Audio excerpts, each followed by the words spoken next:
Hello everyone, it's me. Do excuse me if I cough today. I have hay fever. How can it be hay fever in September? It's raining. We've got a bit of sun, but it's raining. And it's September.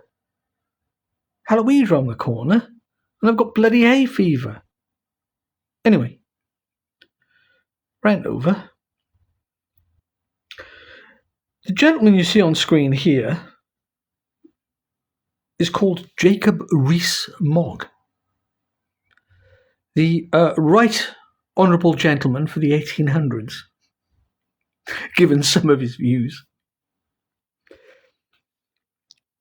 I'm not going to watch the video. There's no point. What I want to do is actually direct you to the headline of Mr. Mogg's piece. Starmer isn't the problem. Starmer is the problem, rather.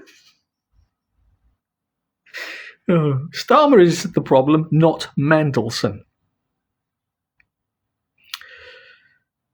This really goes to show, I think, where these people are coming from.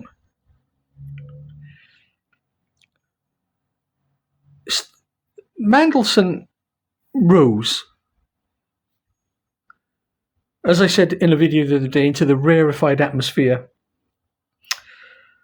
of the nouveau elite.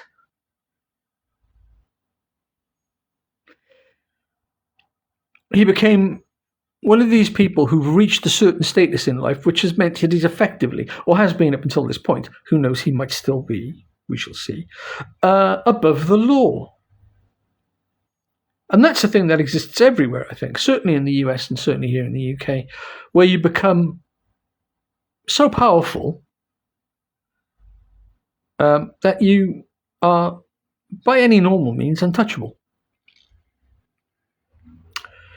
Jacob Rees-Mogg is also in that club. Now, for further context, Jacob Rees-Mogg is a conservative. And Mandelson isn't. Mandelson was part of Tony Blair's government. And there's your first mistake. Tony Blair's Labour ushered in a new era of politics, which led ultimately to the uniparty we currently have. There will be no change. And on a slightly different note, watching Prime Minister's question times between Starmer and Cammy Badenoch, it's like Punch and Judy. It's kind of disgusting, frankly. You said this, you said that. No, you said this, you said that. And nothing will change. It's the most duplicitous display of rank theatre you can ever hope to see. And Mandelson is part of that theatre. Moving deftly from one political engagement to another, making unpopular decisions, and then as the ambassador that runs things, makes things happen between the US and the UK, as I say, being untouched by normal life.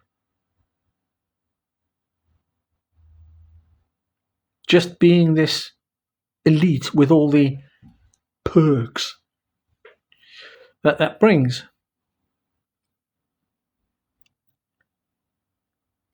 And we've got somebody here, Jacob Rees-Mogg, who, despite all his wealth, which I think is his family, he's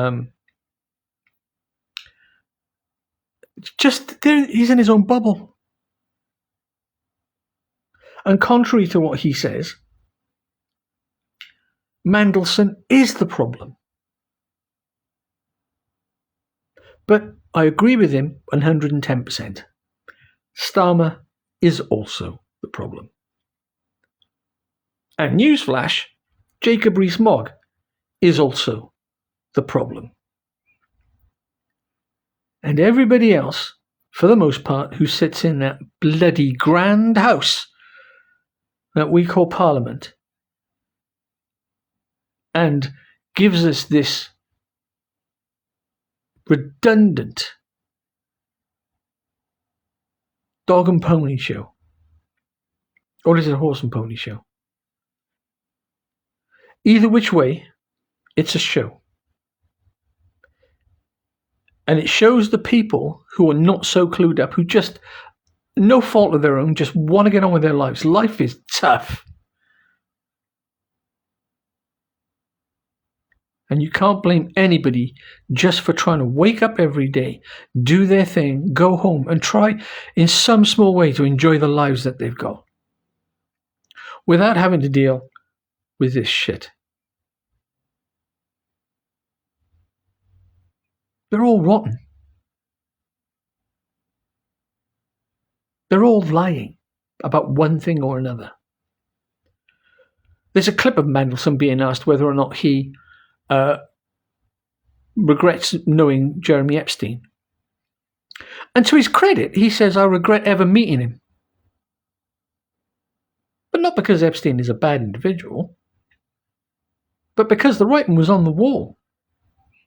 As soon as Mandelson was asked a question about Epstein, he knew that all he had to do, if he was going to stand any chance of seeing this through, was to tough it out. But it's caught up with him. His life will get worse because of his association to Epstein. It already has. He's been sacked by Starmer. Just after Starmer, the day before, said that Mandelson had his complete confidence. Oh, political kiss of death. Oh. Et tu, Brute? Let me know what you think in the comments below. Do like and subscribe, and if the hype button appears underneath my big fat puss, then do give it a hit. It does help the channel. Until next time, this is me signing off. Do look after yourselves.